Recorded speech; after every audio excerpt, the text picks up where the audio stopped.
There was always a way to stir up a little bit of change around Fairgrove. Oh yeah, R. Willard give me jobs over around school. All little fertilizer, manure and stuff spread on these flowers. You always had a truck to do something with. Yeah, we had Or Dad's truck. 28 Chevrolet truck. R. Willard comes to Fairgrove back in the 30s, and he was here for many years. He was the superintendent? Yes. Did you have a favorite teacher in school? Miss Alk. Why was she your favorite teacher? I don't know, I just always liked her. She's a lot about fun about her, but boy, she was all business in school. Were you all business in school? I find that a little hard to believe. I didn't learn much. But it wasn't her fault. Okay, that's good to know. I've seen her. She'd slap you too, boy. She'd hit hard. I've seen her hit guys as big as you are. Is that right? Where did she live? Right across from the school on the south. Just east of the bank. Mm-hmm. And she taught in grade school, I guess. Yeah. Did you have a high school teacher that you were fond of? R. Willard. He was good. He was superintendent and also a teacher. Well, yeah, he taught some classes. Mm-hmm. Clarence Klingler taught then too. Charlie Klingler's boy. Mm-hmm. My dad's on the school board for, I don't know, I bet you 40 years. Do you remember when the school burned over there? You were about 8 or 9 years old? I remember when the first old school burned. In 28, I think it was. Yeah. And a lot of WPA work done on the schoolyard. And oh yeah, the rock work around the edges. yeah, and they quarried the rock over here up on the tower, I believe on Charlie McCall's place. And that's that rock that's kind of done the retaining walls around the edges. And I guess for the building too, the old building. It burned in 54. Did WPA, was there some WPA work on the building itself? Oh, yeah, okay. There was a lot of that.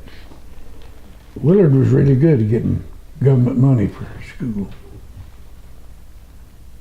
Do you remember who operated the buildings here in town when you were a kid? Yeah. Starting in right down here at Whittle Mill. Mm-hmm. Who operated the mill? King, Mr. King. Okay. And across the street was, oh, you want to come up this side of the street? Yeah, well, Slim Grissom built that house right down there. Okay. Him and Eva lived there for a long time. Then Barrick had a store, the first one. What kind of store was that? It would have been the hardware store. Yeah, Where just general store. And then after that, Blackie Blackburn had a liquor store there. Then the barber shop. Mm-hmm. Who was in the barber when you were a kid? Ed Pipkin. Then Barney had it for years. Barney Tracy got it about when, do you think? Before the Second World War? No. In the 30s, Barney had it. Did you get your hair cut there, everybody? Yeah. Mom didn't cut it at home. No, Lawrence Harmon, my brother-in-law, cut my hair. Okay. A lot of the time, he's a barber. He went to barber school, but he didn't work at it. Then the cafe, Clyde Cathy. And then where the Legion is. Mm-hmm. Ren's Hines had a store there. Then Barnes and Copeland in this store. And the post office. And then later Bill Keel had the locker plant and then the garage. Then the Bell Hotel. Johnny Jones drugstore, first store. A.P. Clarkson had a store, the next building down. Uh-huh. Then there's a doctor's office in between those. Uh-huh.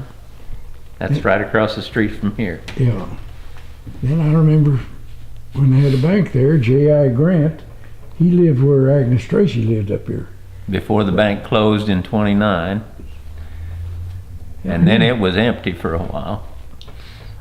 J.I. Grant hit me with the car out in front of our house and broke my leg. And You were out there on foot? oh, I was out there in the road. And then the cheese factory, the next building down Okay, just across the alley. That's where Hoods ended up after a while. Well, Mr. Schwarzendahl, Toby's dad run that cheese factory. And he bought milk off of farmers around Yeah. here? And then the Velzy Hood's dad run the store down there in Velzy. And then the blacksmith shop. And then the lower garage down there. And then Clyde Yannels had the lumber yard. Who was in the lower garage when you were a kid? I don't remember. I know that Don Jones and the old guy from Pleasant Hope ran it for a while. Okay. And then Clyde Yannels had the lumber yard. Right there on the corner. Yeah. And that was all the buildings in Fairgrove, I guess. Then later on, when they moved the highway, then there got to be some gas Ed stations. Harmon had a filling station over there in the garage. Pick Beagle run the garage.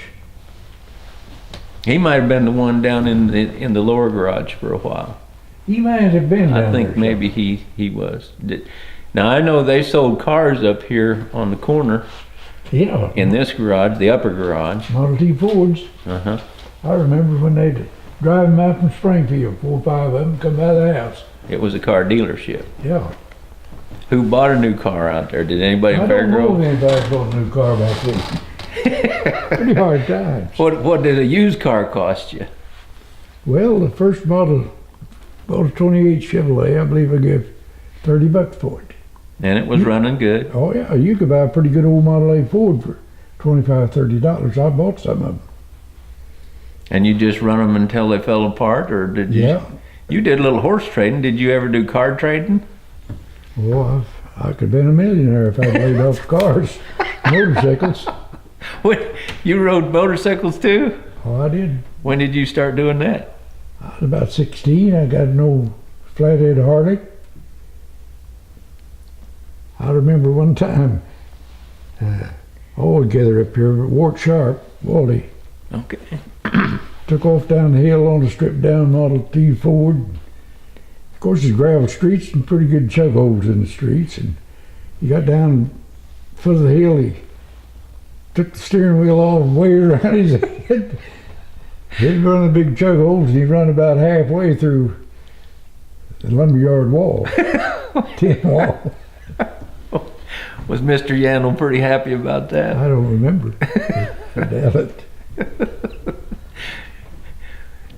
But you never did any of that kind of wild stuff. You just observed it, I suppose.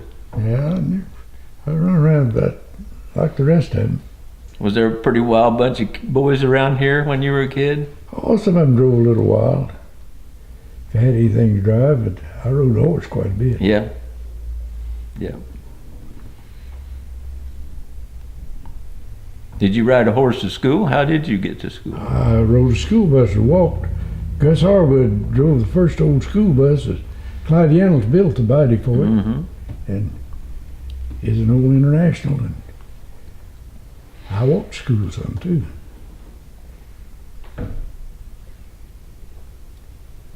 We played lots of basketball and baseball. Did you play on a school team? Yeah, I played the whole time in high school. Who was your big rival around here? Which other town was the... Oh, Stratford and Willard and Ash Grove, we went to all those places. Did you outplay them most of the time, as you remember? Well, we won our part. Who all was on your team? Frank Graham, Claude Goodwin, Wayne Emerson, Bob Appleby, Bill Hitler. And your coach? Oh, we had Stoneman. Had an old boy about 6'6" named Dippy. And R. Willard coached the team quite a bit.